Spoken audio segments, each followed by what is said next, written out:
गुरुदेव ने आम्रपाली और सम्राट की जब कुंडली पढ़ी तो उन्होंने बताया कि उनका विवाह असंभव है, क्योंकि आम्रपाली की कुंडली में विवाह के योग तो है ही नहीं। जिसे सुनकर सम्राट ने इसे स्वीकार करने से मना कर दिया और कहा, हम आपकी भविष्यवाणी और इस बात को नहीं मानते, इसलिए आप हमारे और आम्रपाली के विवाह का शुभ मुहूर्त निकालिए। सम्राट वहीं पर बैठे हुए थे।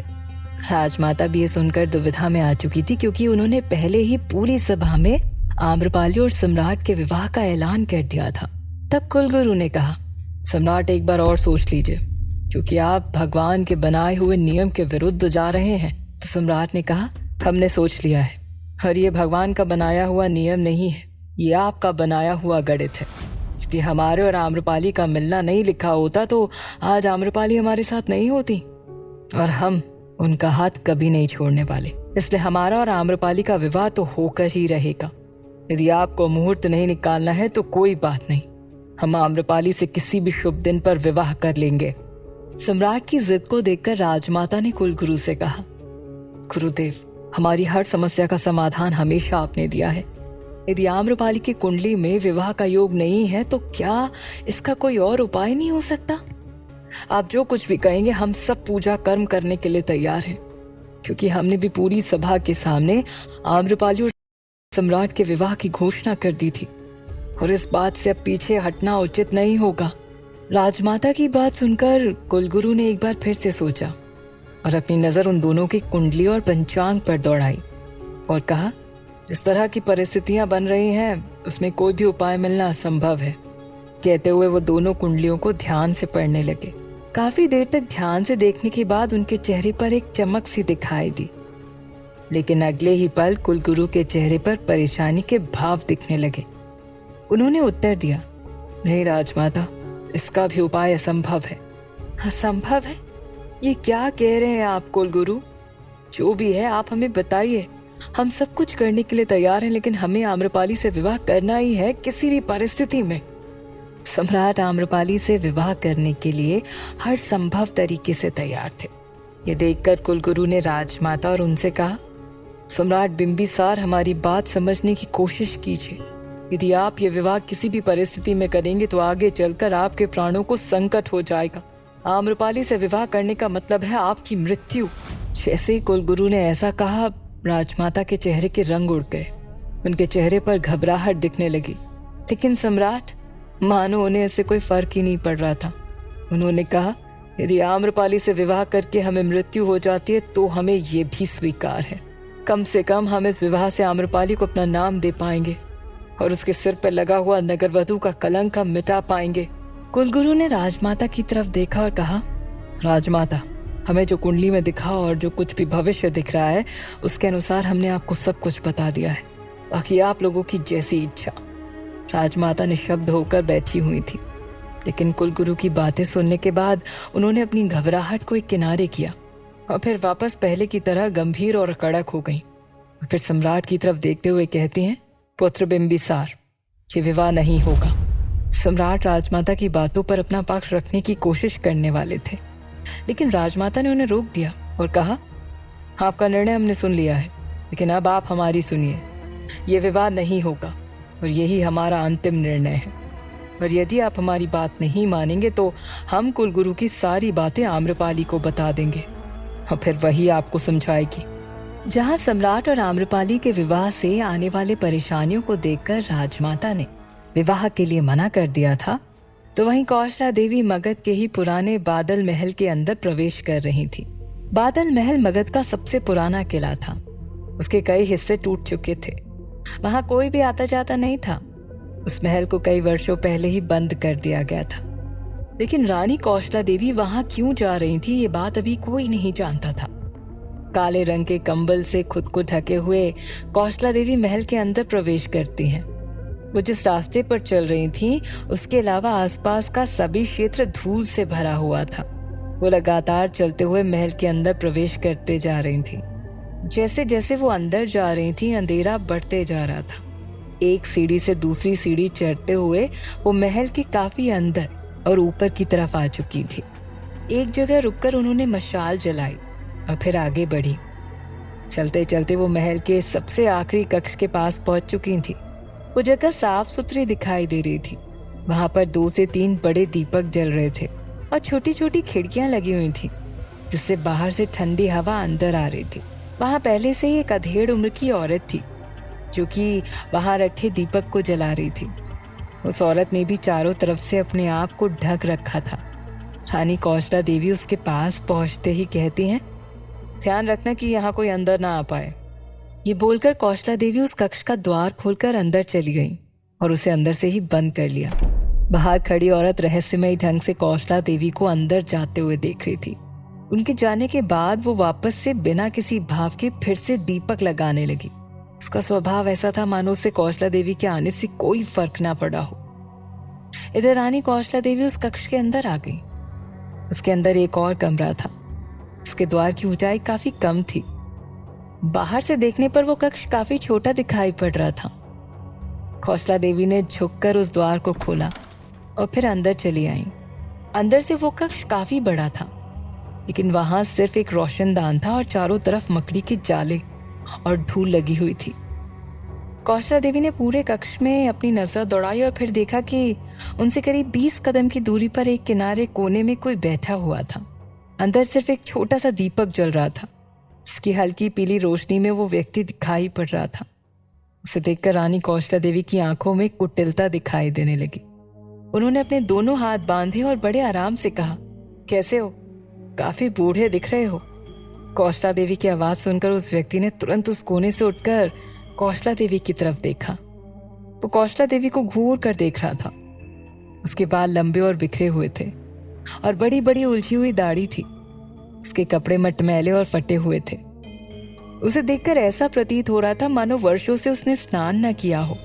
एक तरफ जहां न जाने कौशला देवी किस व्यक्ति से मिलने आई थी, तो वहीं दूसरी तरफ मगध में जब राजमाता ने कहा कि वह आम्रपाली को सब कुछ बता देंगी, तो सम्राट मौन होकर रह गए।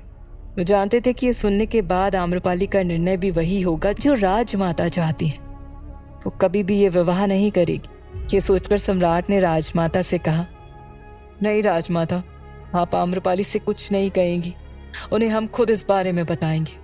ये बोलकर सम्राट ने वहां आसपास खड़े बाकी दास दासियों की तरफ भी देखा और उन सभी को कड़क आदेश देते हुए कहा, इस कक्ष में क्या बात हुई और क्या नहीं, कोई किसी से कुछ नहीं कहेगा।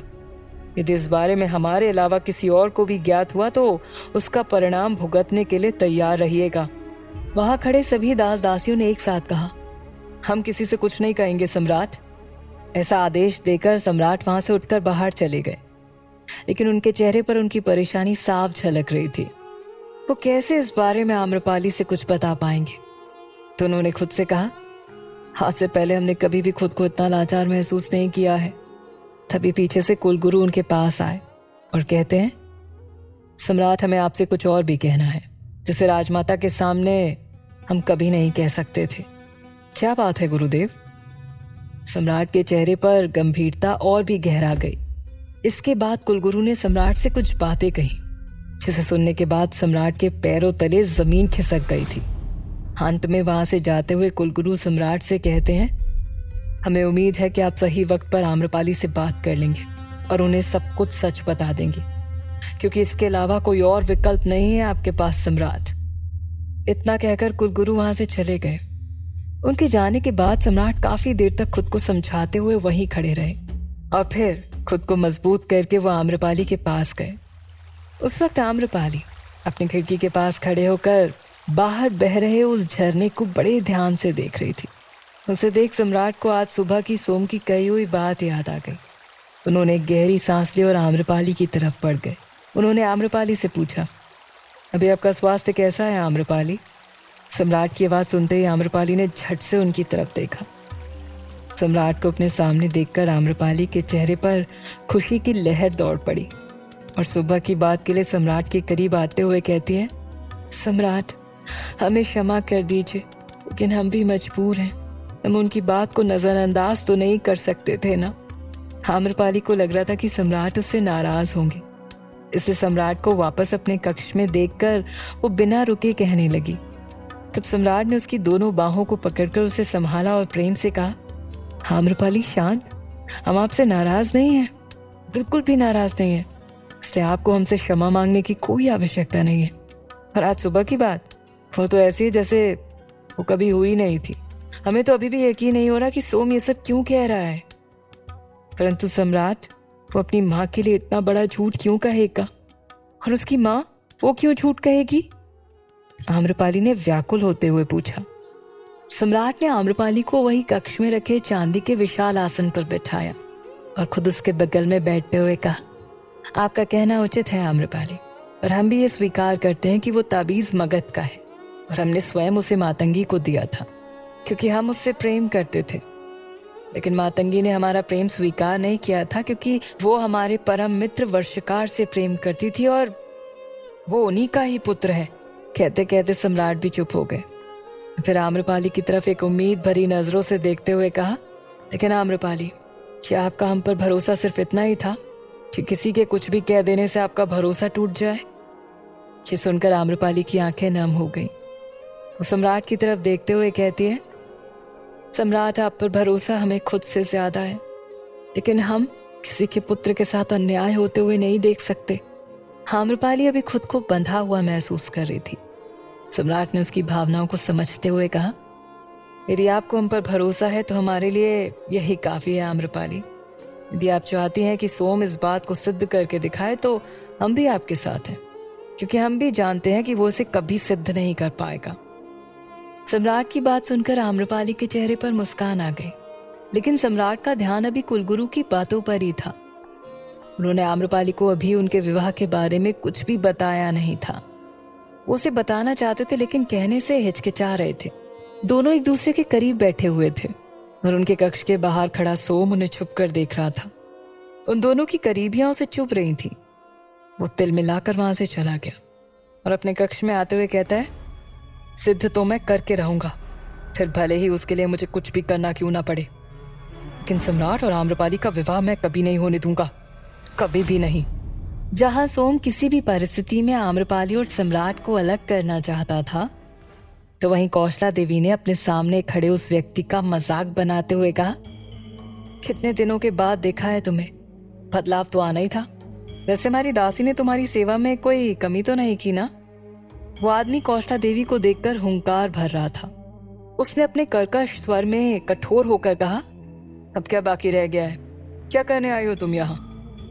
यदि जीवित रहना चाहती हो तो चुपचाप चली जाओ यहाँ से। उसकी बातों पर कौशला देवी ने जरा सा भी ध्यान नहीं दिया। कोई असर ही नहीं हो रहा था उसकी बातों का कौशला देवी पर, बल्कि उसकी बात को दरकिनार करते हुए उन्होंने कहा, अब तुम इतना गुस्सा भी मत करो। हमने ही उस दासी से कहा था तुम्हें सिर्फ जिंदा रखे। वैसे तुम्हें जीवित रखने की वजह जो थी वो तो अब इस दुनिया में नहीं रही। ये सुनते ही सामने खड़ा व्यक्ति एकदम से शांत हो गया और कहा, कहना क्या चाहती हो तुम? तो कौशला देवी ने कहा, तुम्हारी मातंगी, भूल गए क्या उसे? बेचारी तुम्हारे वापस आने की राह देखते देखते मर गई। उसे नहीं पता था कि तुम लौटकर कभी वापस नहीं जाओगे। मातंगी का नाम सुनते ही सामने खड़े व्यक्ति की आंखों में आंसू भर आए और एकदम से पागल होते हुए चिल्लाकर उसने कहा, नहीं नहीं नहीं नहीं, ऐसा नहीं हो सकता, मेरी मातंगी को कुछ नहीं हो सकता। कौशला देवी उस व्यक्ति की स्थिति देखकर मंद मंद मुस्कुरा रही थी। उन्होंने कहा, अब बस भी करो वर्षकार, दुनिया की नजर में तुमने मातंगी को धोखा दिया है और इस बात को तुम टाल नहीं सकते। सामने खड़ा व्यक्ति कोई और नहीं बल्कि सोम का असली पिता वर्षकार था, जिसे कौशला देवी ने बंदी बनाकर रखा हुआ था। आखिर क्यों कौशला देवी वर्षकार से मिलने के लिए गई थी? क्या सोम का सच सम्राट को पता चल जाएगा? क्या होगा जब आम्रपाली को कुल गुरु के बताए हुए भविष्यवाणी का पता चलेगा?